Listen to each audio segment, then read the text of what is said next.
The 2021 Formula 1 world title fight between Max Verstappen and Lewis Hamilton was meant to be a once-in-a-generation occurrence. Two world-class drivers in equally matched cars going wheel-to-wheel seemingly race after race. Now we're only 2 races into the 2022 season and it's happening again. But this time Verstappen's foe is Ferrari driver Charles Leclerc.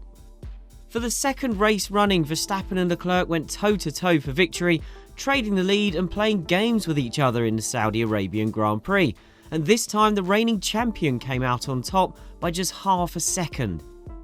Unlike Verstappen and Hamilton, these two haven't collided yet. But just like it felt early in 2021, is it only a matter of time? Leclerc and Verstappen found themselves battling for the lead once Verstappen's Red Bull teammate Sergio Perez was shuffled out of victory contention due to making his pit stop just before the safety car came out for Nicholas Latifi's crash. That allowed Leclerc and Verstappen to lose less time by pitting under safety car conditions, and the rest of the race was all about the perceived team leaders from Ferrari and Red Bull. The race came alive inside the final 10 laps, when Verstappen, who was happier on the hard tyres both drivers had for the second stint, finally got close enough to put real pressure on Leclerc for the lead after a virtual safety car period. While some questions were raised about how Verstappen managed to gain time on Leclerc under VSC conditions, this way of neutralising the race is tightly governed. If Verstappen did make up time, then it was because he did a better job of getting as close as possible to the delta time the drivers have to stick to under the virtual safety car. When racing resumed, what followed was a fascinating game of cat and mouse that was centred around the DRS detection point just before the final corner. On lap 42, when Verstappen first attacked, Leclerc repeated his trick from Bahrain a week earlier, letting the Red Bull pass him for the lead, then repassing him with DRS on the next straight. Next time Verstappen was wise to it. He braked before the DRS line, but Leclerc had slowed down so much that they both locked up in a bid to be behind at the crucial moment. Verstappen's lockup was much more severe, and as he did that, Leclerc accelerated away. Then it was third time lucky for Verstappen. He was much more careful on the approach, even closing his DRS on the run to the final corner so he didn't end up alongside Leclerc. Leclerc also wasn't as aggressive in trying to drop behind the Red Bull, and this time Verstappen had him set up. The battle wasn't over though. Leclerc got back into range to attack at the start of the penultimate lap, but a yellow flag at the first corner following a collision between Alex Albon and Lance Stroll meant the DRS zone on the main straight was disabled. Effectively, that moment sealed the race for Verstappen. Leclerc tried to mount another challenge on the final lap, but it was too little too late. Verstappen and Leclerc have now had 2 stunning wheel-to-wheel battles for the lead this season, and they've come out on top once each. Their cars seem very evenly matched, with the main difference in Saudi Arabia being downforce levels. Ferrari's higher downforce made it quicker through the corners, but Verstappen's lower downforce Red Bull was faster down the straights. The power of the DRS on the 2022 cars, plus the way 3 zones were placed in close proximity on the track to set up action between the final corner and turn 1, meant that when Verstappen was chasing, he could make up for his deficit in the corners with the help of DRS. But when Leclerc was chasing, the Red Bull's superior top speed made it harder to catch and pass in the DRS zones. This is a battle that's tantalisingly poised for the rest of the season.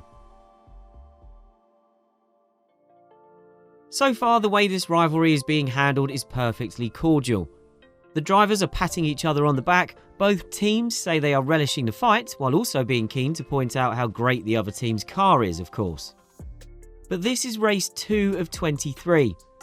They all count for the same number of points, but the tension always increases the further we get into a championship battle.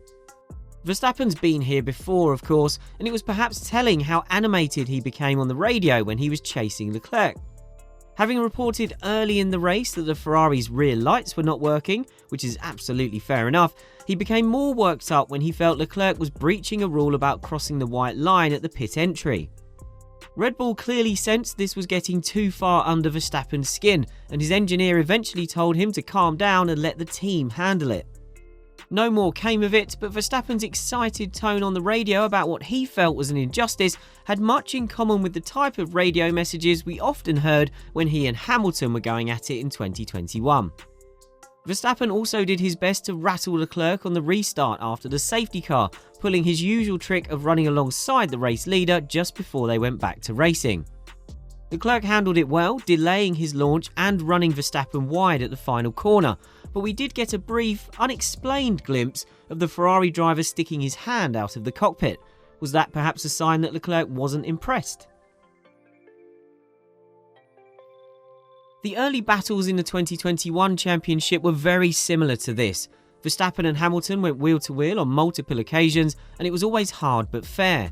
But there was a feeling of inevitability that eventually it would boil over, and as we all know, it did so spectacularly. Verstappen and Leclerc have history dating all the way back to their karting careers, when they famously had a falling out that resulted in them both being disqualified from a race. We've also seen them do battle in F1 back in 2019. Verstappen memorably put a tough pass on Leclerc to win the Austrian Grand Prix. Then there was an absolutely epic fight in the British Grand Prix that featured plenty of wheel banging, and they collided at the start of the Japanese Grand Prix, which resulted in Leclerc getting a penalty and Verstappen having to retire from that race with damage.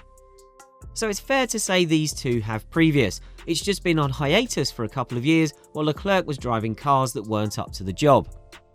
Leclerc is just as tough a racer as Verstappen and Hamilton, and as the stakes increase through this season, he won't back down. With so many races to come and such evenly matched cars, these two are bound to find themselves on track together time and time again this season. So far, Verstappen and Leclerc have fought closely and cleanly in both races this year, and the new rules for 2022 have played their part in facilitating these great back and forth battles. And perhaps that's where the key difference could lie with this rivalry. The 2022 cars are more raceable, so getting overtaken once doesn't mean the end of the battle. That could reduce the chance of desperation clouding a driver's judgment. If you go into a corner side by side with your rival, there's less chance this year that the first time you contest a corner will decide the race. That's a debate for another time though. For now, let's enjoy what F1 2022 is serving up. Two young superstar drivers have the machinery to fight each other for victories. Long may it continue.